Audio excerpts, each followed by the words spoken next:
Bem-vindos a mais um episódio da série Projetos e Perrengues. Eu sou a Fran e a gente está hoje com a Estela para falar um pouquinho dos perrengues que ela teve aí na vida de PM. Estela, num tweet assim, quem é a Estela Lunardelli? Ai, meu Deus, não sou. Ah, ah, Ahm, Mãe, gerente de projetos, esposa do Henrique e aprendi muito com a carreira que eu escolhi para mim. Me define bastante, tá? Por isso que eu coloco ela no tweet também, gerente de projetos. faz quanto tempo que tu trabalha com gestão de projeto? Ahm, eu iniciei há muito tempo atrás, numa era muito distante, mas eu comecei a pegar bem mais a partir de 2014, ali, meados de 2014, 2015. A batuta de gestora de projetos mesmo com equipe formada e etc. Desde lá, assim, tu já passou por muitos perrengues, muitos problemas, muitas Sim, incertezas. com certeza, com certeza. Acho que não dá para estressar o quanto perrengue faz parte da carreira de um gestor de projetos. Eu vejo que algumas. Eu vou falar por mim, tá? Eu cheguei muito ingênua dentro dessa área de gestão de projetos, achando que a teoria funcionava da forma como ela tinha sido escrita e que as coisas simplesmente iam se ajeitando conforme a dinâmica de equipe ia acontecendo. E é muito diferente. Não que não dê para ser ingênuo e ter essa questão de novidade, mas a realidade ela atinge diferente. Não só a dinâmica de equipe, mas a dinâmica com o cliente, todas as particularidades do pré-projeto e durante o projeto. É perrengue para todo lado. Não só de perrengue vive um projeto. Mas como você está lidando com pessoas, culturas, tudo muito diferente em alguns casos, ainda mais em projetos globais, é muito normal você ter esse choque inicial e essa adaptação. E nisso, com certeza, vem muito perrengue. De todos esses, assim, cenários que a gente já viveu juntos alguns, tem algum perrengue ou algum processo que tu tenha pensado assim, nossa, hoje vai e não foi? Um só. O que mais te marcou, assim? Não, olha, para ser fair, bem justa, o que mais exigiu energia da minha parte em alguns momentos, de alguns projetos, foi o setup, o pré-projeto. Chega aquela ideia, aquele conceito e é falado, você tem isso e isso para executar esse conceito dentro desses pilares. Aí você tem um orçamento, tem um cronograma e etc. Ali em meados de 2009, 2020, método pandemia, o que mais gritou, que né, sobressaiu para mim foi a questão do setup de equipes e formar as equipes para gerenciar projetos. Nós tínhamos acho que não dá para estressar o quão importante é você ter os perfis corretos alocados, as tecnologias corretas. Nem sempre se inicia um projeto de acordo com a tecnologia que é o melhor para aquele produto. E trabalhando com perfis diferenciados. Você, às vezes, tem uma ideia das pessoas, porque você já trabalhou com elas antes, às vezes não. É um pool de pessoas completamente desconhecido para ti. Isso tudo antecede ao start, ao kickoff do projeto. E aí você tem que conhecer essas pessoas, entender o que a forma como elas se comunicam, comunicação, e como que essas pessoas vão trabalhar juntas e até atingir a performance juntas. Isso é muito desafiador. Quando você adiciona o fator contractor, third party ou trabalhar com freelancers dentro dessa conjuntura, é o chapéu. Antes do projeto iniciar, você já tem uma série de fatores que não é que podem dar errado, mas exigem de você, como gestor, uma análise de perfil, uma análise de timing, toda uma questão talvez até financeira para gerenciar quando você precisa subcontractar as pessoas. Então é difícil. Eu colocaria isso, tá, como o principal fator para mim ali em meados de 2020, 2021 até, como mais desafiador. Depois que isso acontece e o projeto inicia, a gente já tem um pouco de casca sobre quais são os possíveis gatilhos que a gente procura para problemas futuros.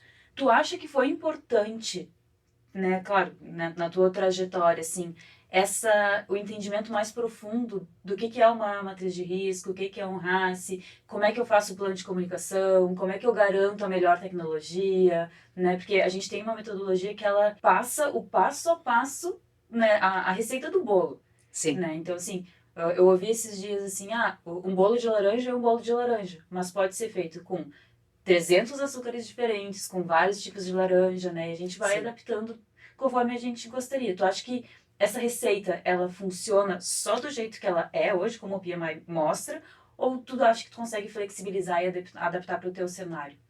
O PMI me deu toda a base, toda a base, não querendo, né, mas antes da certificação, eu tinha conhecimento empírico, ele era muito baseado em tentativa e erro.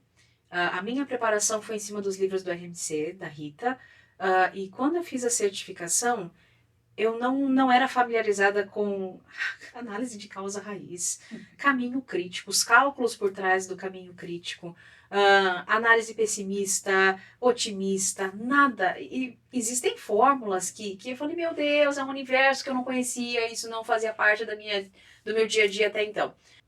Na maioria dos meus projetos, eu pego essa base e estresso dentro do meu cenário. Não que eu flexibilize tanto assim a base, tá?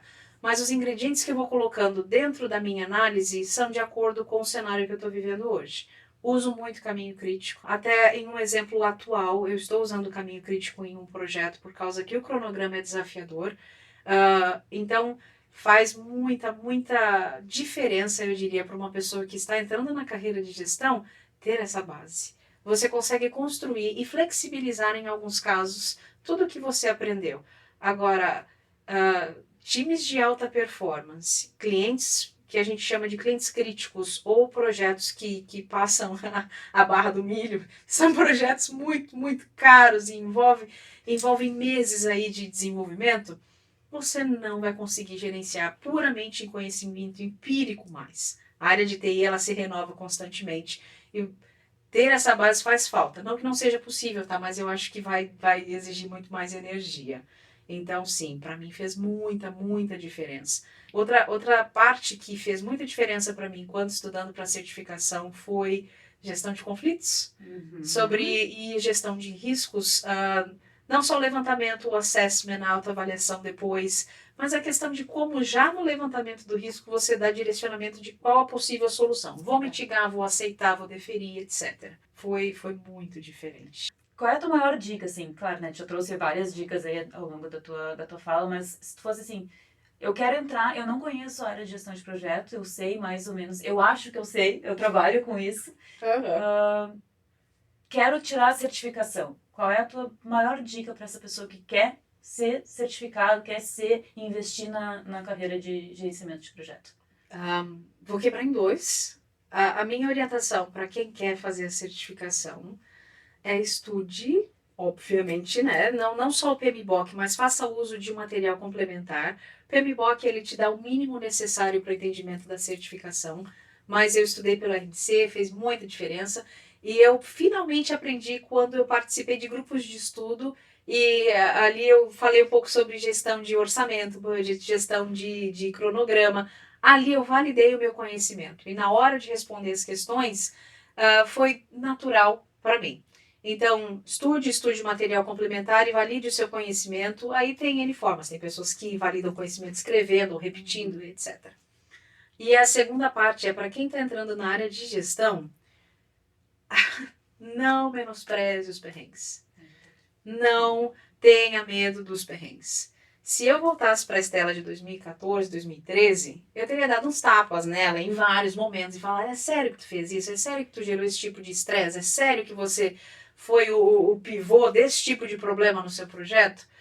Só que eu não estaria aqui conversando contigo se essa Estela não tivesse errado e passado pelos perrengues que ela passou. Então, não repudie os perrengues. Eu conheci alguns gerentes de projetos que eles eram aversos a erros, eles eram infalíveis, ou tinham essa aura de eu não erro. E eles erravam muito. Então, não é sábio você não aprender com os próprios erros. Uma pessoa que é sábia aprende com os erros dos outros, antes de cometer os dela.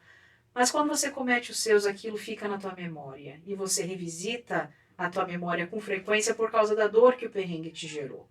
Então, não menospreze. Essa seria a minha principal dica. Não vou entrar no TED Talks de não tenha medo do erro, tá? Eu acho que um pouco de cautela e sim, trabalhar para evitar os erros é fundamental. A gente não trabalha para errar, a gente trabalha para evitar o erro.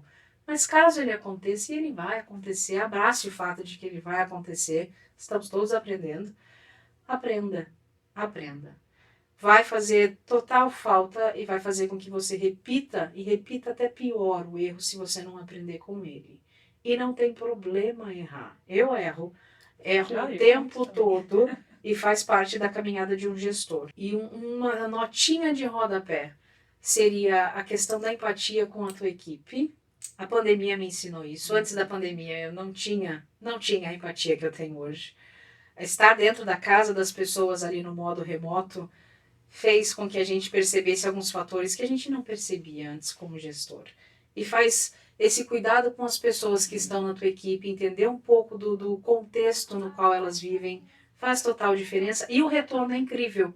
Se elas entendem que o gestor é humano e apoia, o retorno é bizarramente diferente. Funciona. Quando você, naquele cenário, consegue pegar um conceito, uma ideia, transformar em um produto e fazer com que pessoas completamente diferentes se aproximem a ponto de desenvolver e entregar um produto, para mim, vale a pena tudo que eu passei. Então, é a visão do final, enquanto você está ali no ali no meio, é não tirar o foco do final, não tirar o foco do produto em si e de como que você vai fazer para que pessoas cheguem até esse resultado. Trabalhar com gente rabugenta é horrível. E o mau humor, ele contamina. Da mesma forma que lembra da sementinha do mal? É uma sementinha do mal. Não que isso aqui sempre existiu, tá? Já chorei com muita gente no trabalho, a gente já tomou café onde eu já chorei, já botei pra fora a angústia de alguns perrengues. Mas como gestor, nessa função de integrar pontos e pessoas diferentes, eu me esforço muito e me puxo muito para que seja visto na minha pessoa um lugar de conforto, segurança e diálogo aberto. E se eu tiver uma carranca na minha cara, quem que vai chegar para conversar comigo? Não vai. Então eu me esforço e trabalho para que isso aconteça. Meu marido que eu diga. A gente tem a nossa rede de apoio, né? Nossa rede de apoio, né? Faz parte. Bom, muito bom. Muito obrigada. Foi, assim, muito enriquecedor. Que agradeço. Se vocês gostaram, a gente espera que vocês comentem, né, quais são os perrengues de vocês, se vocês já passaram por algum projeto semelhante, alguma situação semelhante, se faz sentido ou se não faz sentido, né, o que a gente está falando, e a gente espera vocês no próximo episódio. Muito obrigada!